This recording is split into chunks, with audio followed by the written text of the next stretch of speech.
মৌসুমের স্বাভাবিক লঘুচাপ দক্ষিণ বঙ্গোপসাগরে অবস্থান করছে।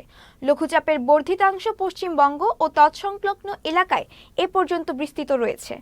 এ অবস্থায় আজ আবহাওয়া প্রধানত শুষ্ক থাকলেও আগামী দুদিন রাজধানী ঢাকা সহ সারা দেশের বিভিন্ন স্থানে দমকা হাওয়া সহ বৃষ্টি বা বজ্রসহ বৃষ্টি হতে পারে বলে জানিয়েছে আবহাওয়া অফিস।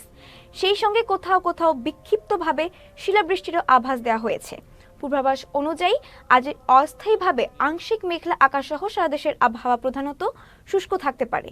এছাড়া সারা দেশের দিন ও রাতের তাপমাত্রা প্রায় অপরিবর্তিত থাকতে পারে। তবে বৃহস্পতিবার ঢাকা, রাজশাহী, খুলনা, বরিশাল, চট্টগ্রাম, ময়মনসিংহ এবং সিলেট বিভাগের এক জায়গায় অস্থায়ীভাবে দমকা হাওয়া সহ বৃষ্টি বা বজ্রসহ বৃষ্টি হতে পারে।